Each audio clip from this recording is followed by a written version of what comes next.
திட்டம் போட்டு திருடுற கூட்டம் திருடி கொண்டே இருக்குது.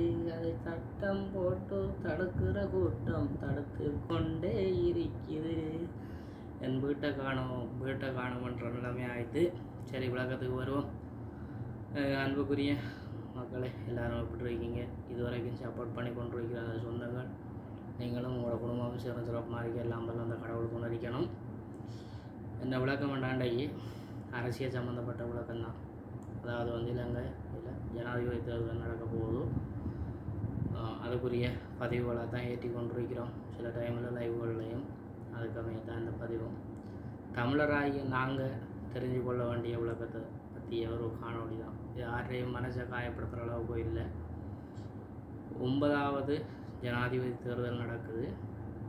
இந்த 9வது ஜனாதிபதி தேர்தலையும் 8 பேருக்கு நாங்கள் வாக்களிச்சிக்கிறோம். இதுவரைக்கு எங்களுக்கான எந்த ஒரு இதுவும் செய்யப்படலை. அதுவும் எங்களை பிரதிபடுத்துகிறவங்கள கதையை கேட்டு நாங்கள் வாக்கு செலுத்தியிருந்தோம். சரிதானே? இந்த தரமாவது இவங்களோட கதைகளெல்லாம் கேட்காம ஒரு தமிழன் இன்றைக்கு பொது வேட்பாளராக நிற்கிறாரு. நாங்கள் வெல்லுவோமா தோப்பமான்றதில்லை, நாங்கள் வெல்ல மாட்டோம்ன்றது தெரியும். இருந்தாலும் தமிழர்கள் நாங்கள் இத்தனை லட்சம் பேர் வைக்கிறோம்ன்றதை ஒரு அடையாளமாக இந்த உலகத்தை எடுத்து காட்டணும்ன்றா ஒரு தமிழனை சிந்திக்கணும்.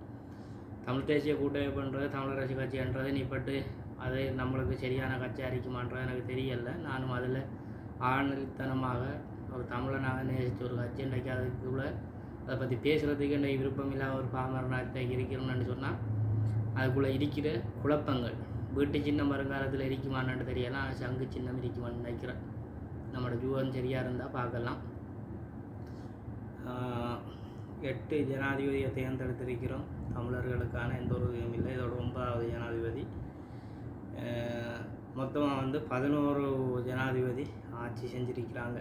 எப்படின்னு சொன்னால், இடைக்கால ஜனாதிபதியாக பண்டார நாயக்க என்ற ஒரு பேரில் சரியாக தெரியலை, குஞ்சு பண்டார நாயக்க என்ற ஒரு ஆளும் இடைக்கால ஜனாதிபதியாக இப்போ ரணில் மாத்தே அவர்களும் ஆட்சி செஞ்சிருக்கிறாங்க. மொத்தம் 11 பேர். இதில் எந்த ஒரு தீர்வும் தமிழருக்கு கிடைக்கல. நம்ம எந்த தீர்வையும் நம்மளுக்கு தராட்டி பிரச்சனை இல்லை. உதாரணத்துக்கு நம்மளோட காணி சம்மந்தப்பட்ட பிரச்சனை, நம்ம நிலப்பிரச்சனை, நீர்வள பிரச்சனை, இதுகளை கூட தீர்க்க முடியலை. இன்றைக்கு ஆலயங்கள் உங்களுக்கு தெரியும். குருந்தூர் மலை, பிடுக்குனாரி மலை, மயிலத்தம்படு மாதவனை, இப்படி பல பிரச்சனைகள் இருக்குது. வடக்கு கிழக்கு கல்முனை பிரதேசவை, இப்படி அந்த இதுகளை கூட தீர்க்க முடியாதவங்களுக்கு தான் நாங்கள் வாக்கு செலுத்துகிறோம். எங்களை பிரதிபடுத்துகிறவங்களும் இதை தான் சொல்கிறாங்க. ஆனால் இதுக்கெல்லாம் நீப்பட்டு மக்கள் ஏமாந்துடக்கூடாதுன்றது தான் என்னுடைய ஒரு கருத்து. காரணம் என்னென்னா, நாங்கள் ஏமாந்தது போதும். உங்கள்கிட்ட வாக்கு கேட்டு நம்மளை பிரதிபடுத்துகிறவங்க வாக்கு கேட்டு இன்னாருக்கு வாக்களிங்கன்னு சொல்லி மேடை கேட்டு பேச வரும்போது இத்தனை வருஷம் வாக்களித்ததுக்கு என்ன செஞ்சிருக்கிறாங்க? நாங்கள் நினைப்பட்டு ஒரு தமிழ் வேட்பாளர் நிற்கிறார் வடகிழக்கில், அவருக்கு தான் வாக்கு செலுத்த போகிறோம்னு சொல்லி நீங்கள் சொல்லணுமன்றதை நான் என்னுடைய கருத்தை வைக்கிறேன். ஏன்னா, ஒரு தமிழரை நாங்கள் ஆதரிக்காமல் யார் ஆதரிக்கிறது என்ற கேள்வி எழுப்புங்க. தமிழ் தேசிய கூட்டமைப்புன்றதை முடிஞ்சு, அதில் கதை முடிச்சு, அதில் படம் முடிச்சு, நீங்கள் அதை கடவுளாலையும் காப்பாற்ற முடியாது. ஆனால் சொல்லுவாங்க, ஆனால் செய்ய மாட்டாங்க. அவங்க சரியாக இருந்தால் இப்படியானதெல்லாம் வராது. ஒரு தமிழனே அதுக்குள்ளே இருந்து ஆதரிக்க முடியான்னு சொன்னால் இவங்களுக்குள்ள எவ்வளவுக்கு ஒரு ஈக்குவரிக்கின்றதை பாருங்கள். அதால் அதுகளை நம்ம எடுத்துக்கொள்ளாமல் சிந்தித்து மக்கள் வாக்களிப்பீங்கன்னு நினைக்கிறேன். எப்பயும் சங்கு சக்கரம் போல் சுத்தணும் தமிழர்களுக்குள்ளண்டா.